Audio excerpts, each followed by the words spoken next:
I watched from my kitchen window as Patricia Hammond ripped the last surveyor's stake from my lakefront property line, tossing it into the water like it was garbage. My coffee went cold in my hand as she dusted off her manicured nails and walked back toward her house with that self-satisfied expression I'd come to know too well over the past 6 months.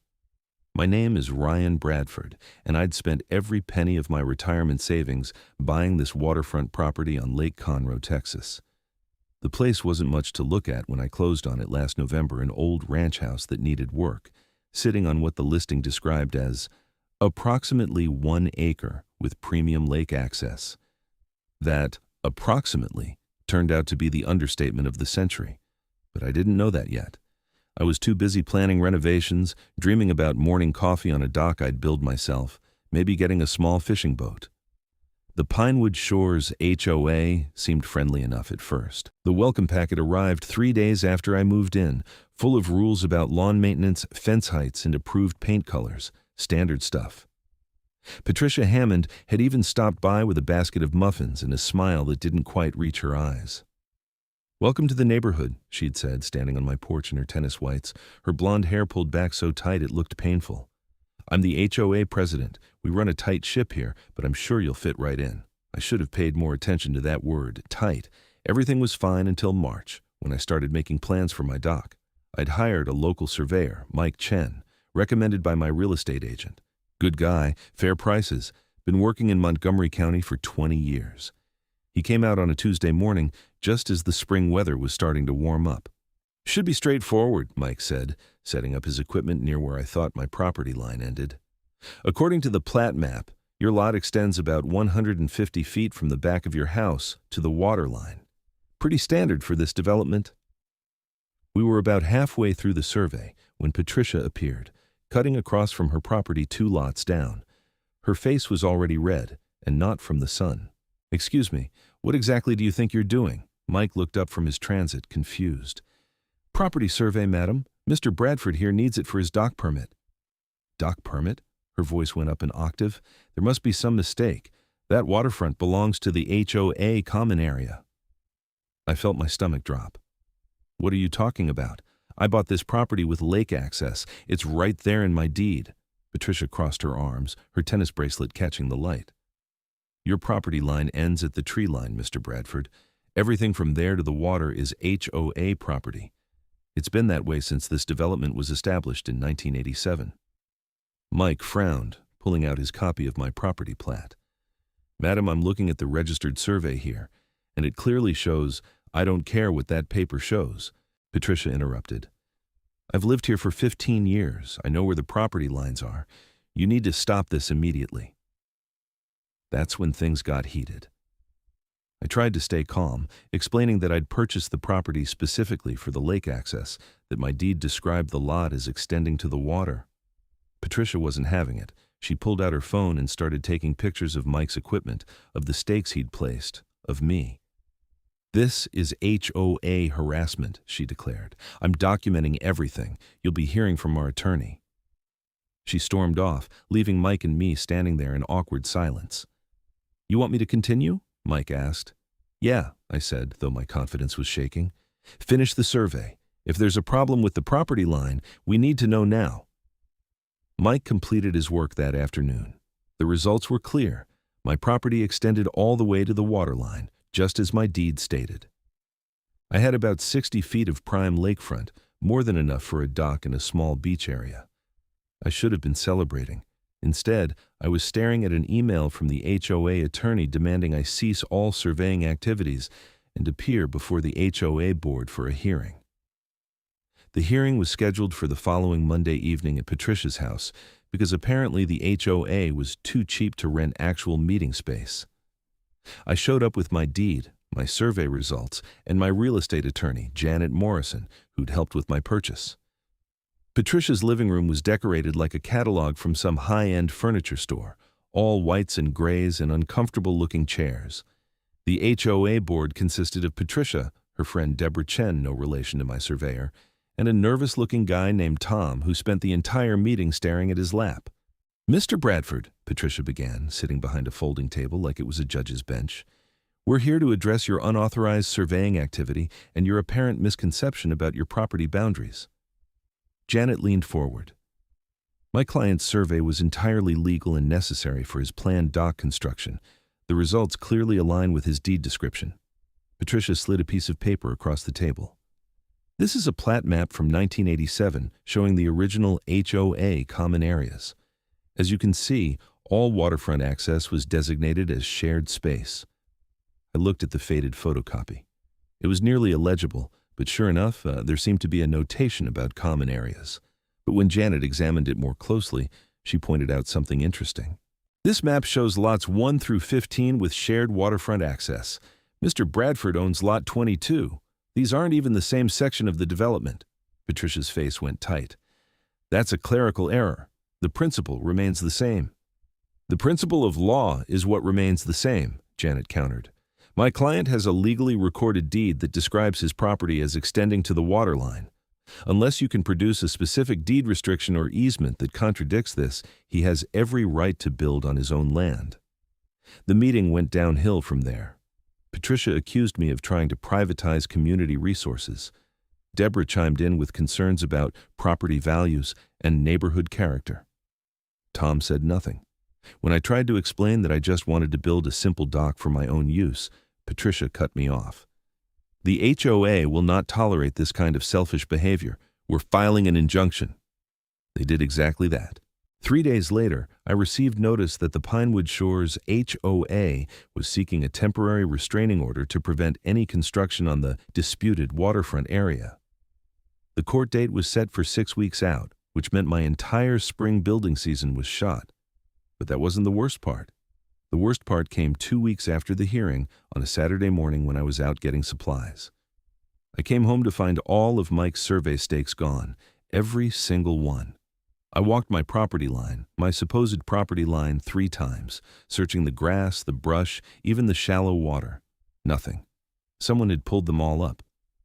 I called Mike immediately. He sounded frustrated but not surprised. Happens more often than you'd think, he said. Usually it's neighbors who don't like what the survey shows. I can come back out and restake everything, but it'll cost you. And you might want to consider putting up game cameras or something, because whoever did it might do it again. I knew who did it. I'd seen Patricia walking near my property line that morning before I left, though I couldn't prove anything. When I confronted her about it later that day, she gave me a look of pure innocence. I have no idea what you're talking about. Maybe your surveyor made a mistake. Maybe the stakes weren't placed properly and washed away. This is a lakefront property, after all. It hasn't rained in 2 weeks, Patricia, she shrugged. I'm sure I don't know anything about it.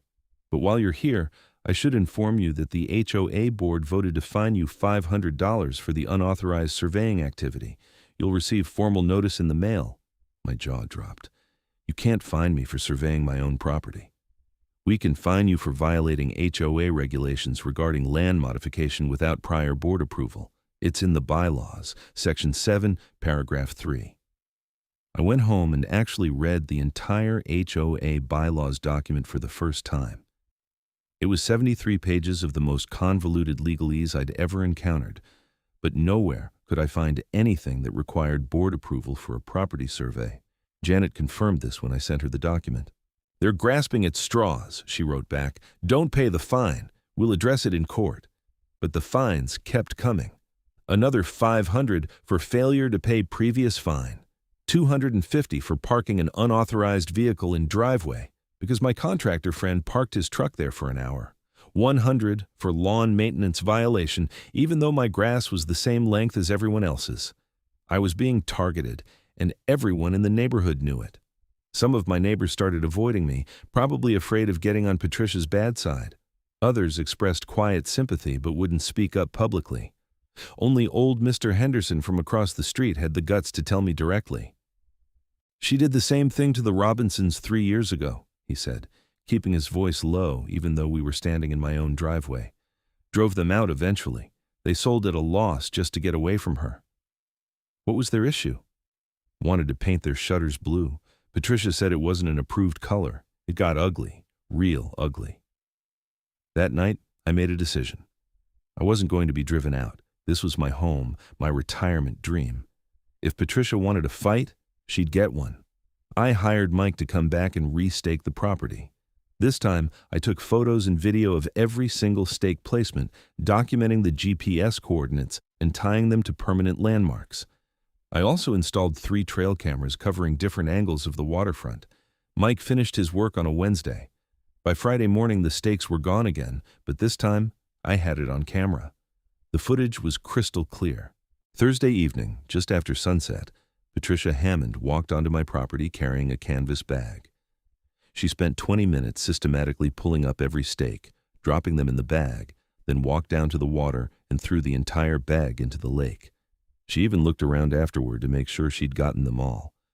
I felt a surge of vindication. Finally, proof. I called Janet immediately. "This is good," she said after I sent her the video. "This is actually criminal. She's not just violating civil property law anymore. She's tampering with surveying equipment, which is illegal in Texas. You could press charges." "Will it help with the injunction case?" "Absolutely. Shows a pattern of interference with your legitimate property rights. Send this to me officially, and I'll file it with the court. You might also want to consider filing a police report." I did exactly that. The Montgomery County Sheriff's deputy who took my report was sympathetic, but not optimistic. "Madam sounds like a piece of work," he said, reviewing the video on his laptop at my kitchen table. "But unless you can prove the value of damages exceeds a certain amount, this is likely a misdemeanor criminal mischief at best. She'll probably get a citation, maybe community service." "What if she does it again?" "Then it becomes a pattern, and we can look at harassment charges. But honestly, Mr. Bradford, these HOA disputes usually work themselves out in civil court. Our department doesn't like to get involved unless there's a clear criminal act with significant damages." The deputy did file a report, though, and Patricia received a citation for criminal mischief. According to my neighbor, Mr. Henderson, she was absolutely livid about it. I braced myself for retaliation. It came in the form of an emergency HOA meeting to discuss my continued violations of community standards and aggressive behavior toward board members. The meeting notice accused me of harassment, intimidation, and filing false police reports. It demanded my appearance and warned that failure to attend would result in additional fines and possible legal action.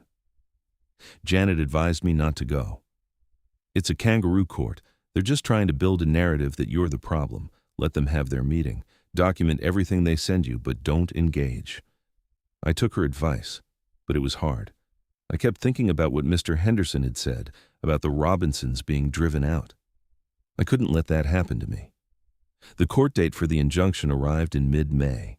It was held in the Montgomery County Courthouse in Conroe, a modern building that smelled like floor polish and stress. Patricia showed up with the HOA attorney, a slick guy in an expensive suit named Marcus Webb. I had Janet and a thick folder of documentation. The hearing lasted about 40 minutes. Webb argued that the HOA common areas were clearly established in the original development plans and that my survey contradicted decades of established usage. He presented that same fuzzy 1987 plat map and testimony from Patricia about how the waterfront had always been treated as shared space. Janet countered with my deed, the recent survey results, and most importantly, the video of Patricia destroying survey stakes. The judge, a tired-looking woman named Rodriguez, watched the video twice. "Ms. Hammond," Judge Rodriguez said, "can you explain what you're doing in this video?" Patricia, sworn in and on the stand, actually tried to claim she was removing debris from HOA common property. Surveyor stakes are debris? Improperly placed stakes on property that doesn't belong to Mr. Bradford, yes, Your Honor. The judge was not impressed. She denied the HOA's request for an injunction, noting that my deed clearly described waterfront access and that the HOA had failed to produce any recorded easement or restriction contradicting this. She also noted, pointedly, that destroying survey equipment was not an appropriate way to resolve property disputes. I should have felt victorious walking out of that courthouse. Instead, I felt exhausted, because I knew Patricia wasn't going to let this go. I was right. Over the next 2 weeks, I received violation notices for my mailbox placement, my garden hose visibility, my garage door being open during daylight hours, and my doormat being non-compliant with community aesthetic standards. The fines totaled over $3,000. Janet sent the HOA a cease and desist letter, threatening to countersue for harassment. The violation notices stopped, but an uneasy silence settled over the neighborhood. I'd see Patricia around at the mailboxes, driving past my house, talking to other neighbors, and she'd look right through me like I didn't exist.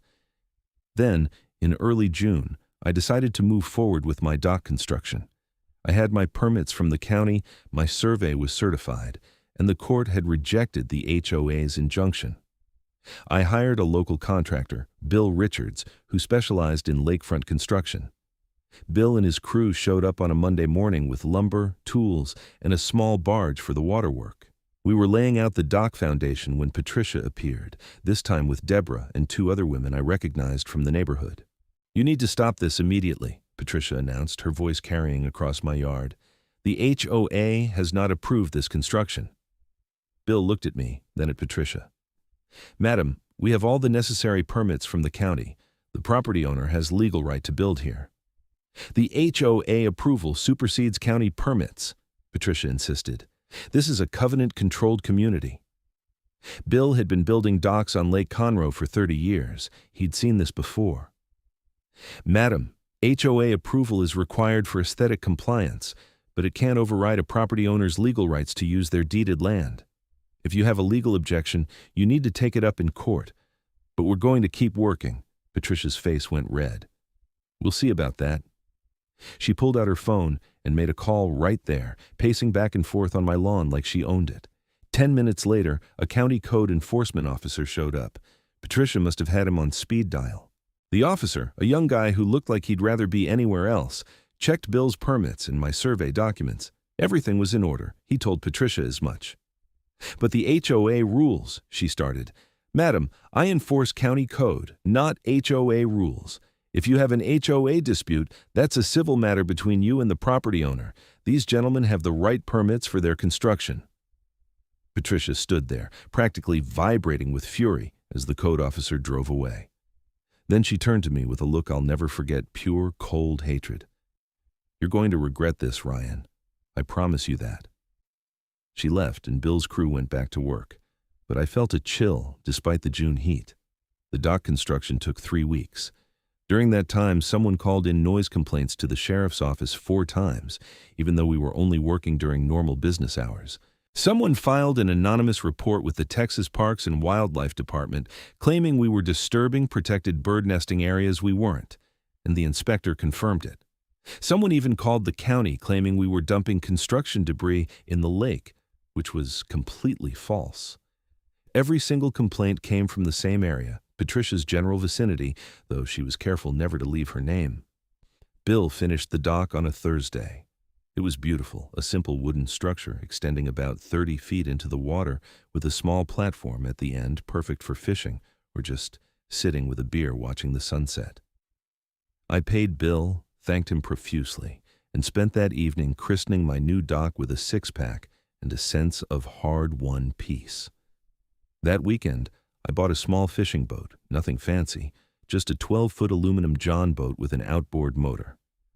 I was living my retirement dream, finally. Monday morning, I woke up to find my dock vandalized.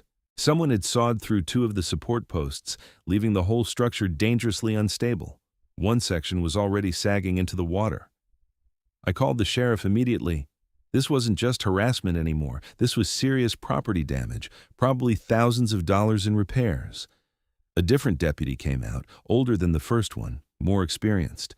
He took photos, measurements, wrote up a detailed report. "You check your cameras?" he asked. I had. The Waterfront cameras had been spray-painted over Saturday night, the lenses completely blocked. The footage showed a figure in dark clothing approaching around 2 a.m., but nothing useful for identification. "Convenient," the deputy said. "You got any suspects?" I told him about Patricia, about the ongoing dispute, about everything. He nodded slowly. "HOA president, huh?" "Yeah, we get a lot of calls about HOA disputes. Most of them are just petty nonsense, but this," he gestured at my damaged dock, "this is criminal. Whoever did this committed felony criminal mischief, maybe vandalism depending on the damage amount. You got an estimate on repairs?" Bill came back out that afternoon and gave me the bad news. $4,500 to repair the damage properly. The sabotage had been strategically done. Whoever cut those posts knew enough about dock construction to cause maximum damage with minimum effort. The deputy filed a felony report. The case was assigned to a detective. But without clear evidence pointing to a specific person, there wasn't much they could do. Patricia, of course, expressed shock and dismay when asked about it, suggesting that perhaps my contractor had done shoddy work.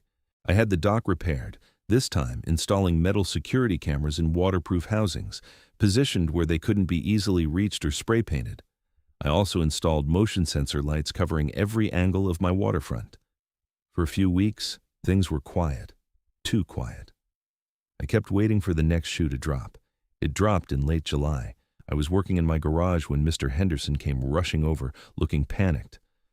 "Ryan, you need to see this, now." I followed him down to the waterfront. There, at what I thought was my property line, were new survey stakes, bright orange ones, different from Mike's, and they were placed about 15 feet onto my side of where the original survey showed my boundary. "I watched them do it," Mr. Henderson said. "Patricia was here with some guy in a survey vest. They spent about an hour out here this morning." My hands clenched into fists. She'd hired her own surveyor to contradict mine, and they'd placed the stakes to make it look like I'd built my dock on HOA property. I called Mike immediately. He came out that same afternoon, furious when he saw the new stakes. "This is completely fraudulent," he said, checking his GPS equipment against the new markers. "These stakes are placed in direct contradiction to the recorded property plat. Whoever did this isn't a licensed surveyor, or they're willing to commit fraud for money." "Can you prove that?" "Absolutely. I can pull the original survey records from the county, cross-reference with GPS coordinates, and show definitively that these new stakes are wrong. But Ryan, this is serious. Filing a false survey is a crime in Texas. Whoever did this could lose their license and face criminal charges. I need you to document everything. Can you do an official resurvey, complete with affidavits and expert testimony if needed?" Mike nodded. "I'll do it right. This time we're making sure there's no question whatsoever about your property lines." He started work the next day, bringing more sophisticated equipment than before, and a colleague to help with verification. They spent 2 full days doing the most thorough survey possible, taking hundreds of measurements, documenting everything with photos and video, cross-referencing historical records from the county. While they worked, Patricia called an emergency HOA meeting. I didn't attend, but Mr. Henderson did, and reported back. "She's telling everyone your dock is on HOA property," he said. "She's got some survey results she's waving around, claiming you built on common land. She's talking about forcing you to remove the entire dock." "Based on fake survey stakes?" "She's got paperwork, Ryan. Looks official, has some company logo on it. Most of the neighbors don't know enough to question it." I felt sick. Patricia wasn't just harassing me anymore, she was committing outright fraud to steal my waterfront property.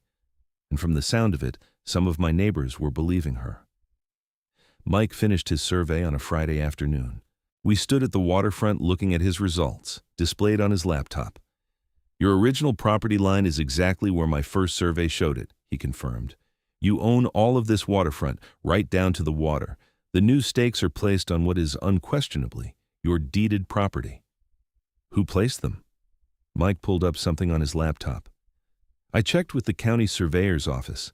The company name on those stakes belongs to a legitimate surveying company out of Houston, but when I called them, they have no record of any work being done on this property. Someone's using their stakes without authorization. So they're completely fake. Worse than fake. They're fraudulent. Someone's impersonating a surveying company to file false property boundaries. That's not just a civil issue, Ryan, that's criminal fraud." I contacted Janet with the new information. She was as furious as Mike. "This has gone way beyond an HOA dispute," she said. "Patricia Hammond is engaging in what appears to be a conspiracy to defraud you of your legal property. We need to involve law enforcement more seriously now." She helped me file a comprehensive police report with the sheriff's office, including all the documentation. My original survey, Mike's verification survey, photos of the fake stakes, evidence that the surveying company listed was not involved, and a timeline of Patricia's harassment. The report also included the dock vandalism, the destroyed survey stakes, all of it. The detective assigned to my case, Detective Sarah Williams, actually seemed interested. She was in her 40s, sharp-eyed, with the demeanor of someone who'd seen every scam in the book. HOA disputes, she said, sitting at my kitchen table reviewing the documents. We're seeing more and more of these turn criminal. Usually it's embezzlement board members stealing dues. But fraud to steal property? That's bold. Can you do anything about it? The survey fraud is definitely prosecutable, but I need to establish who's responsible. You say you think it's Patricia Hammond, but can you prove she's the one who placed these stakes? I showed her Mr. Henderson's statement, the timeline of events, Patricia's history of interference. Detective Williams made notes but looked skeptical. All circumstantial. I need something concrete linking her to the false survey. That's when I remembered something. My new security cameras had been running since the dock repairs. I pulled up the footage from the morning the new stakes appeared. There it was. Patricia Hammond, clear as day, meeting with a man in khaki pants and a vest. They walked the waterfront together, pointing at various spots. The man placed stakes while Patricia directed him. The video didn't have audio, but the visual evidence was damning. Detective Williams watched it 3 times. That's better. Who's the guy with her? I didn't know, but Mike recognized him when I showed him a still image from the video. That's Gary Thornton. He used to be a surveyor, but he lost his license about 5 years ago. Something about falsifying wetland reports for a developer.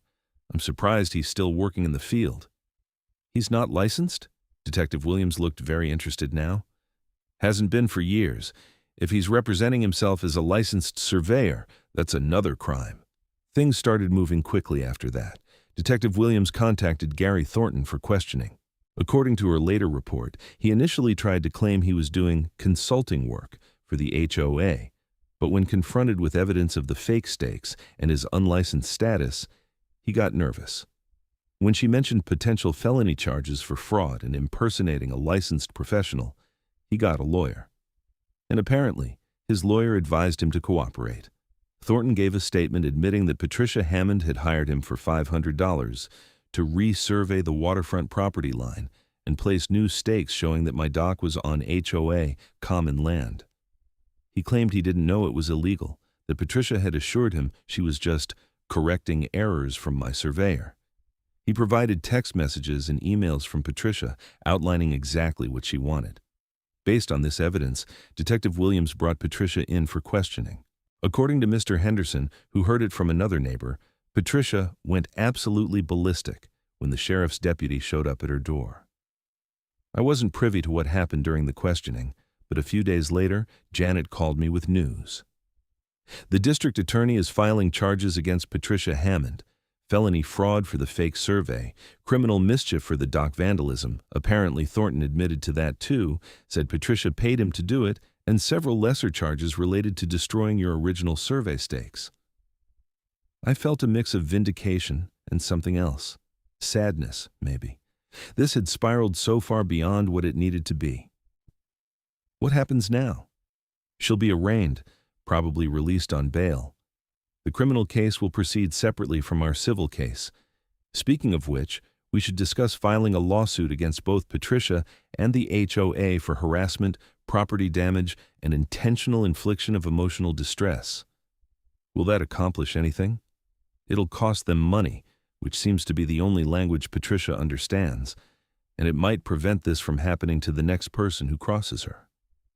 While I considered the lawsuit, Patricia was arraigned and released on a $10,000 bond.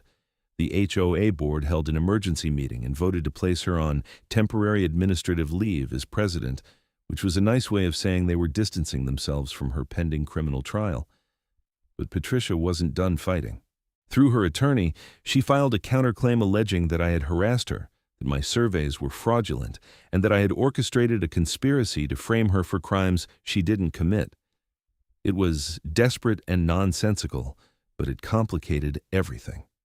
The neighborhood had divided into camps now. Some people believed Patricia's version of events, or at least wanted to avoid getting involved. Others were quietly supportive of me. A few, like Mr. Henderson, were openly disgusted by what Patricia had done. 15 years I've watched her bully people, he told me one evening. I should have spoken up sooner. Maybe the Robinsons would still be here. The civil lawsuit moved forward through the summer and into fall. Depositions, document requests, more legal fees. Janet was confident we'd win, but the process was grueling. Meanwhile, the criminal case against Patricia was scheduled for trial in January. Then, in November, something unexpected happened. I was working on winterizing my dock when Mike called, his voice excited. "Ryan, you need to hear this. I was doing some research for your civil case, going through old county records, and I found something interesting. Your property, Lot 22, was actually part of a different survey than the original Pinewood Shores development. It was annexed into the HOA later, in 1992, but the waterfront was explicitly excluded from the common areas." What does that mean? It means not only do you own your waterfront, but the HOA never had any legal claim to it at all. There's a recorded document from 1992 specifically stating that Lot 22's lakefront remains private property.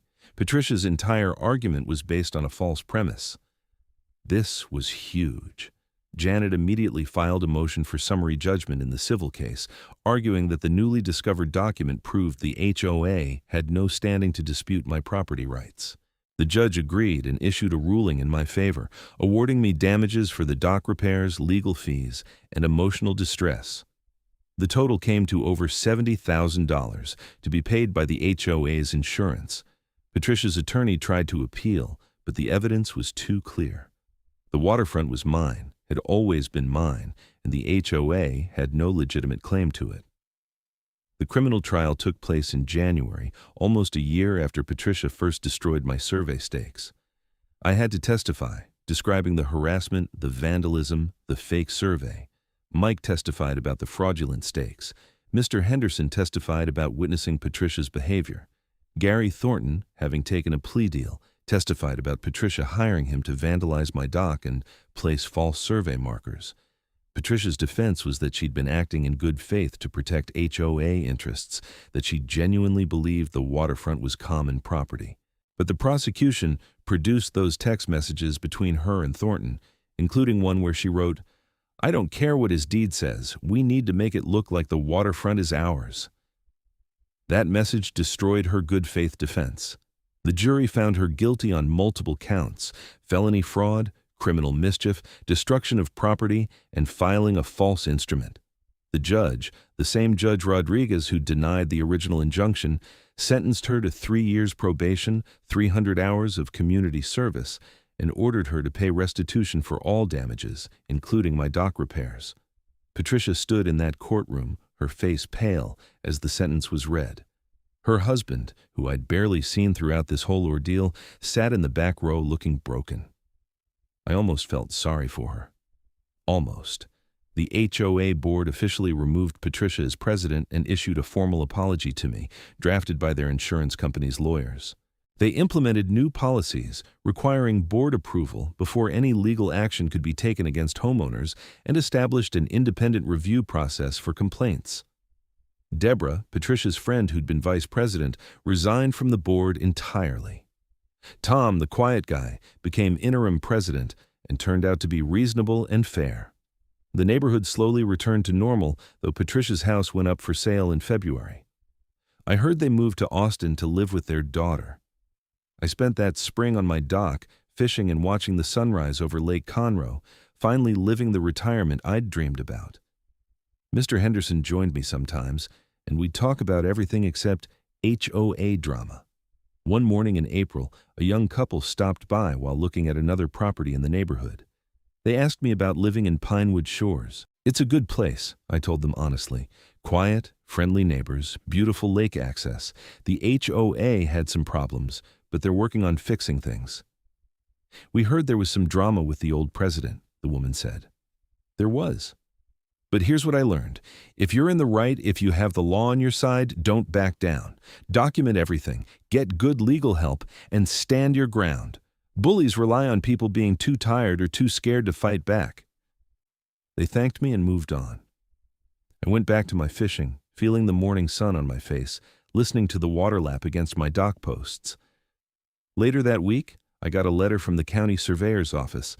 They'd used my case as a catalyst to review all the property records in the Pinewood Shores development. Turns out, 3 other properties had similar issues with waterfront access that had been improperly claimed by the HOA over the years. Those homeowners were now getting their property rights corrected, thanks to the documentation and legal work from my case. I thought about the Robinsons, the couple who'd been driven out years ago over blue shutters. I looked them up online and found a phone number. When Mrs. Robinson answered, I introduced myself and told her about what had happened with Patricia. "I wish we'd fought harder," she said quietly. "We just couldn't take the stress anymore. It was affecting my husband's health." "I understand, but if you kept any documentation from your case, you might want to talk to a lawyer. With Patricia's criminal conviction and the pattern of harassment being established, you might have grounds for a lawsuit." She was quiet for a moment. "You know what? I think I will. Not for the money, but because she shouldn't get away with what she did to us." 3 months later, the Robinsons settled with the HOA for an undisclosed amount. 2 other former residents came forward with similar stories. The HOA's insurance company dropped them, and they had to find new coverage at triple the premium. The dues went up to cover it, and at the next annual meeting, the entire board was replaced with new people committed to running things properly. As for me, I finally got that fishing boat I'd wanted. Nothing fancy, just enough to get out on the water on quiet mornings. I joined the local fishing club and made new friends. I volunteered with a property rights advocacy group, helping other homeowners navigate HOA disputes. My dock became a neighborhood gathering spot. Mr. Henderson would come by most evenings. Other neighbors started stopping by, friendly now that Patricia wasn't around to poison the atmosphere. We'd sit and watch the sunset, talk about fishing or football or nothing in particular. One evening in June, almost 2 years after that first confrontation over the survey stakes, I was sitting on my dock with a beer when I saw something that made me smile. A heron had built a nest in the shallow water just off my property line. I watched it settle in for the evening, long legs folded beneath it, perfectly still against the darkening water. The whole fight had been about property lines, about who owned what, about rights and deeds and surveys. But sitting there watching that heron, I realized the real victory wasn't the legal judgment or the money or even seeing Patricia held accountable. The real victory was this moment right here.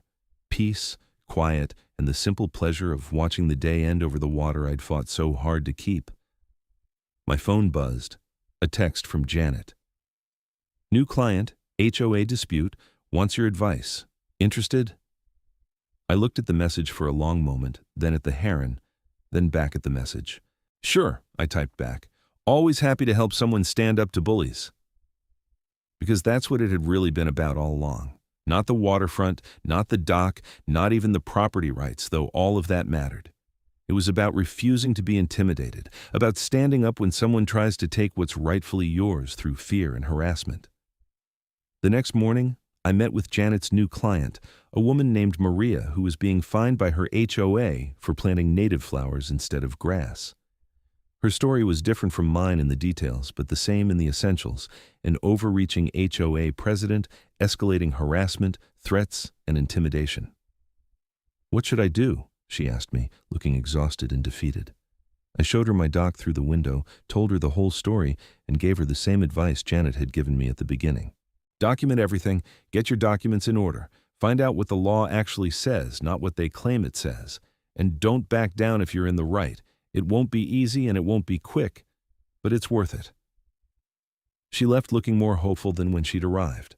Janet took her case, and I helped where I could, sharing my documentation methods, connecting her with Mike for a survey of her property boundaries, introducing her to Detective Williams, who is now the go-to person for HOA-related crimes in Montgomery County. Maria's case settled in 6 months. Her HOA backed down once they realized she was serious about fighting, and once they saw what had happened to Patricia Hammond. Turns out, my case had become something of a cautionary tale in local HOA circles. Board members were being more careful, more respectful of actual property rights and state law. I'd like to say everything was perfect after that, but life doesn't work that way. The new HOA board was better, but not perfect. There were still petty disputes, still rules that didn't make much sense, still neighbors who complained about trivial things. But the atmosphere had changed. There was accountability now, oversight, a recognition that HOA boards served the homeowners, not the other way around. My property values went up, ironically. Turns out, having clear waterfront access and a nice dock made my house more attractive. I got offers from people wanting to buy, but I turned them all down. This was my home. I'd fought for it, literally, and I wasn't going anywhere. 2 years after the trial, I was working on some routine dock maintenance when a car pulled up. Patricia Hammond got out. I hadn't seen her since the trial, and she looked different, older, more worn. She walked down to where I was working, keeping a careful distance. "I owe you an apology," she said without preamble. I set down my tools and waited. I was wrong. About the property line, about the way I treated you, all of it. I convinced myself I was protecting the neighborhood, but really I was just... She trailed off, looking at the water. I was used to getting my way, used to being in charge. When you didn't back down, it made me crazy. You vandalized my dock. You committed fraud. You could have gone to prison. I know, believe me, I know. The probation, the community service, the therapy, I had to do it all gave me a lot of time to think about who I'd become. She looked at me directly. "I'm not asking for forgiveness. I don't deserve it. I just wanted you to know that I understand what I did was wrong, and I'm sorry." I thought about it for a long moment, about all the stress, the legal fees, the sleepless nights wondering if I'd made the right decision to fight, about the Robinsons and whoever else she'd bullied over the years. "I appreciate you saying that," I said finally. "I hope you've learned from it." She nodded, tears in her eyes, and walked back to her car. I watched her drive away, then went back to my maintenance work. I didn't feel angry anymore, just tired and grateful it was over. That evening, Mr. Henderson came by with his grandson, a kid about 10 years old who was visiting for the summer. "Uncle Ryan, can you teach me to fish?" the boy asked. Mr. Henderson had apparently been telling him stories. "Sure can," I said, grabbing my spare rod. "First thing you need to know is patience. Fish don't care about your schedule." We spent the next hour on the dock, the kid learning to cast, Mr. Henderson and I drinking beer and watching the sunset paint the sky orange and pink. The heron was back in its usual spot. A bass jumped somewhere out in the deeper water. The lake was glass smooth, reflecting the clouds. This, I thought, this is what I fought for. Not just the legal right to the property, though that mattered, but this, the peace, the quiet, the simple joy of an evening on the water with friends. The kid caught a small bass, and his excitement made us all laugh. We threw it back and kept fishing as the light faded. Mr. Henderson told stories about fishing on this lake 40 years ago, before all the development, when it was just wilderness and water. Later, after they'd gone home, I sat alone on my dock watching the stars come out. I thought about everything that had happened, all the conflict and stress and legal battles. Was it worth it? I looked at my dock, solid and well-built, extending out into the water. My property, hard-won and rightfully mine. Yeah, I thought. It was worth it. Not just for me, but for Maria and the other homeowners who'd found the courage to stand up to their own bullies, for the Robinsons, who'd gotten some measure of justice even years later. For everyone who'd been pushed around by someone who thought power and position meant they could ignore the law. I'd learned something important through all of this. Property rights matter, but they're not automatic.